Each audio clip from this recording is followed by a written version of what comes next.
Down to the last few days before the trade deadline, and are the Cubs and Jed Hoyer holding out, waiting for the best deal? He did a really good job in the offseason of negotiating contracts and now trying to find that same magic maybe here during this period of a lot of trade discussions. We're going to talk about that, some of the players where they could go, and more right here on the Cubs Baseball channel. Make sure that you guys like and subscribe. Give us a thumbs up, and let's get this thing started. Let's talk about Cubs trades and what's going on in the organization.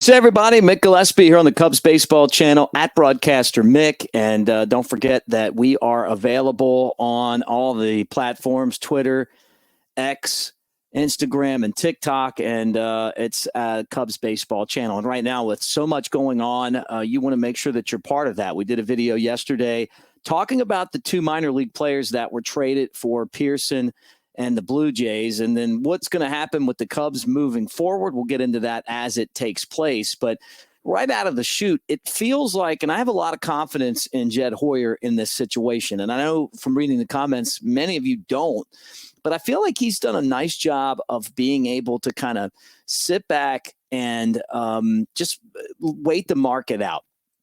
Now, it seems like there's definitely a small group of sellers. We've seen Miami very active. We've seen Tampa Bay active. They have to be, right? Surprisingly, just basically injuries maybe have cost the A's, but normally this is the time where you see them making a lot of moves, and they've been quiet. The Angels traded the Phillies their closer.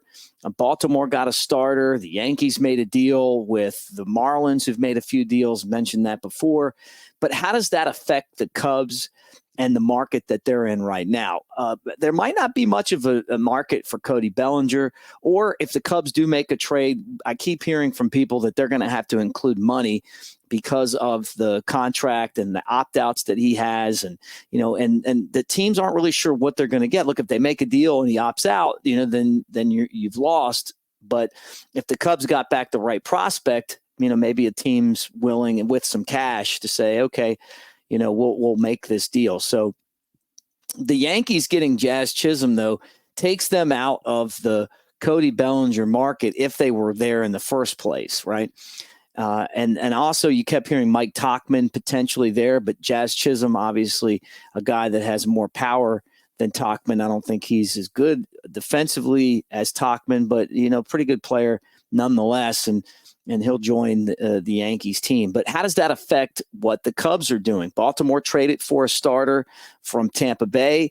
According to Mark Feinsand of MLB.com, Jameson Taillon is of the Cubs players getting the most interest because you're seeing all these teams, the Astros, the Orioles, the Yankees, the Red Sox, and the Padres. Would the Orioles go out and make another deal for a starting pitcher?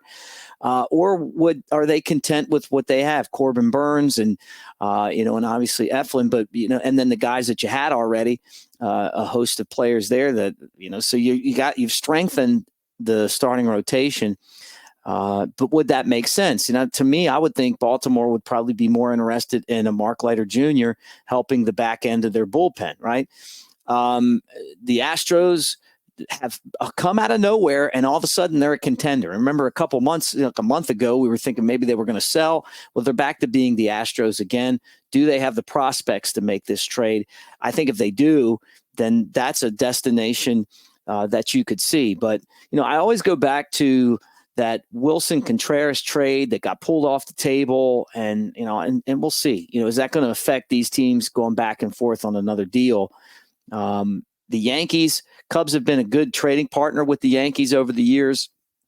The Yankees addressed some of their needs with, the acquisition of Chisholm.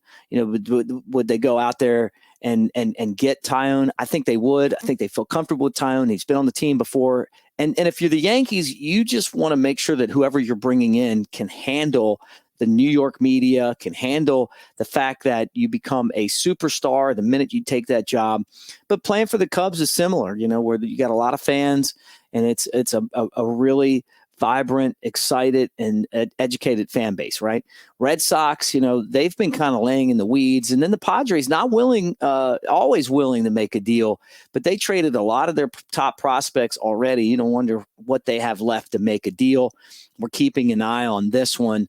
And surprisingly, I haven't heard a whole lot about Julian Merriweather, but he's healthy and he's back. He's a player that could be a potential really big piece in the back end of the bullpen.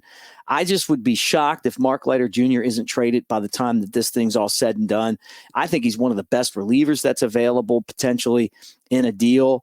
Maybe Drew Smiley. I'm sure the Cubs would love to move Smiley out and and get that contract off the books. Same thing with Taillon, as they try to gear up and figure out what they want to do to retool to be a legitimate World Series contender in 25. And that's not really what we have right now. Now, some of you guys have talked about this trade, the Cubs getting Nate Pearson and giving up Josh Rivera and Yohendrick Pinango.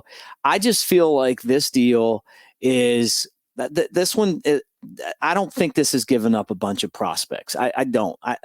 These guys, to me, could turn their careers into something. Maybe Pinango is going to bounce back after struggling in Double-A this year, but excelling in High A. But when you're getting a pitcher that has a lot of potential, throws hard, and I feel like this deal is just setting up for another trade that they're about to make in that bullpen, and they're going to need some guys. Now, saying that, the Cubs already have designated Jesus try that again. Jesus Tinoco for assignment, designated for assignment, which is kind of surprising to me. The guy's actually been pretty good. I mean, he's thrown scoreless innings, but to make room for Pearson, they made that move. So maybe I'm wrong. Maybe this isn't setting up for something else. I don't know, but he's designated for assignment, and obviously Pearson, who they traded for, will go on that big league roster. I think that this, as Jed Hoyer said, sets everything up for the Cubs in 2025. And I feel like we're going to know the direction of this franchise when this trade deadline is over.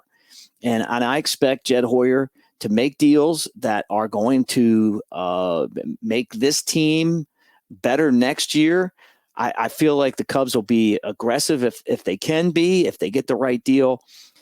And honestly, if they're not, I think a lot of people are going to be disappointed, but we'll see. I mean, I just feel like the guy's done a really good job of negotiating the Bellinger contract. He wasn't intimidated by Scott Boras. The contract for Imanaga was great, and Imanaga's turned out to be, just such a really, really fun Cub to watch. And, and I feel like that's kind of where this thing is right now. I mean, the Cubs have like a 3% chance to make the playoffs. I did like watching the home run by Patrick Wisdom, that grand slam. That was great.